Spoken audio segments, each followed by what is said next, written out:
It's that time of the year again when the country's longest-running trade event brings all export companies together to showcase their products, from furniture and furnishings, holiday decors, and gift items to fashion. The 54th edition of Manila Fame International will run from October 16th to the 19th at the SMX Convention Center. Now, here to tell us more about this are Ria Matute, Saitem's Deputy Executive Director, Duque Zulwaga, Executive Vice President of Ascor Lighting Systems, and Marcelo Alonzo, the owner of St. Nicholas. Good morning. Thank you very much for joining us here in the studio. Okay, the Manila Fame International, the theme for this year's Weaving Dreams, what, 54th edition of the Manila Fame International? That Before all of us were born. Actually, there are two fame shows every year. There's a spring and a fall show. Oh, okay. So if you divide that by two, it's about 25. Okay, 30 let's talk about 27 years. Yeah, let's talk about the theme for this year. It's Weaving Dreams, and there's something historic about this edition of Manila Fame. Well, the Weaving Dreams was put together by all the associations or all the stakeholders that involved in Manila Fame. What's historic about it is really because it brings together for the first time all the major sourcing shows, sourcing events for exports in the Philippines. So that's Manila Fame, Manila Now, Cebu Next, and Bijou Cebu. So usually they had their separate events. Yes. Now it's just now that they're going to be combining for this one big effort. We have our own buying cycle. Oh, that's why. Because the furniture, I represent the Philippine International Furniture Shows. So our buying cycle is in March. Okay. Because everybody's so rich now in the world, the export market is dropping. So the furniture people need an extra show where they can talk to more buyers, because it has to be that contact with the buyers. So Manila Fame, which is the oldest running show in Asia, in fact, we started the export showing thing. Right. So Manila Fame has two shows. They have one in April and one in March, in October, which is this one that's coming up. What government has done is they moved the April show to March to help the furniture people. Right. And then we, in turn, in the furniture industry, have been asked to show in the October show. So we moved Cebu Next, which has their own furniture show in Cebu, the Bijou in Cebu, which is a fashion accessory show. They'll also show in the October show. So there will only now be two shows, international sourcing shows in the Philippines.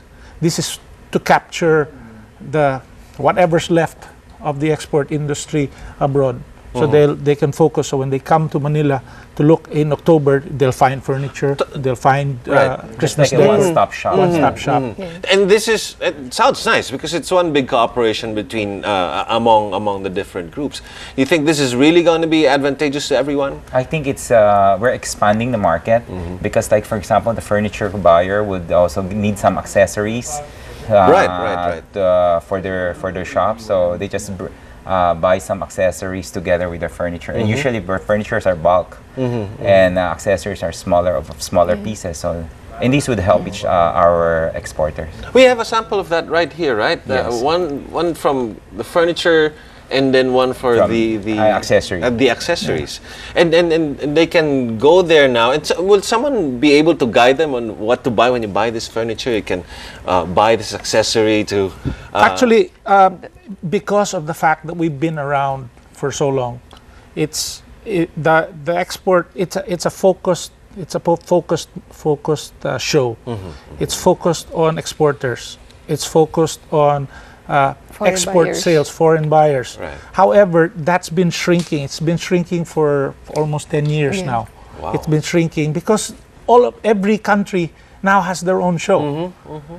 China is there already, India is there, so it's become more target specific. The strength of the Philippine manufacturer exporter is his sense of place and his medium.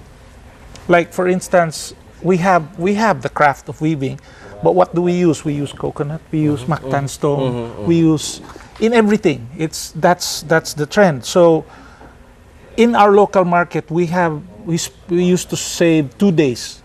We used to save 2 days to get the interior designers, all of the architects, and all of the really, really stinking rich people in in Manila or in the Philippines, and they come there and they already know what they want. My biggest problem as an organizer of the furniture show is to get the furniture exporter to sell their furniture locally to that guy who's got his checkbook out, he's got his credit card out, he's got bringing in cash.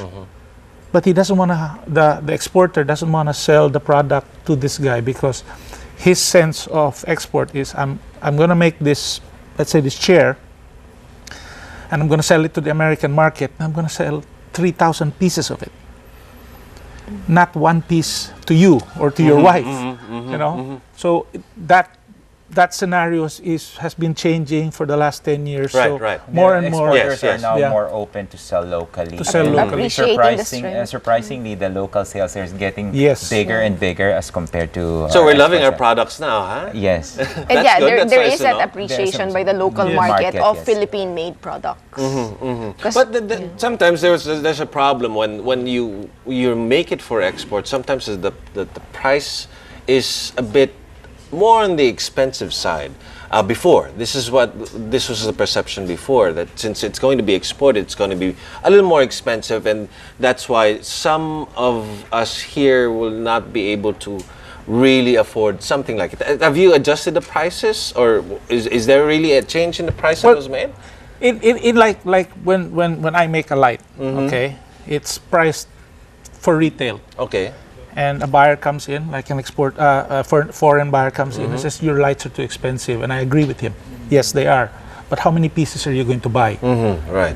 So when he gives me the magic word of, let's say, 120 pieces, I give him a 50% discount.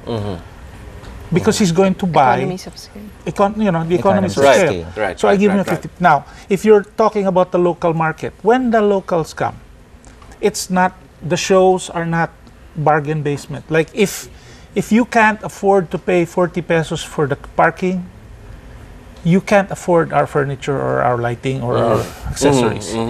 It's that kind of a scenario. That's the kind of show it is.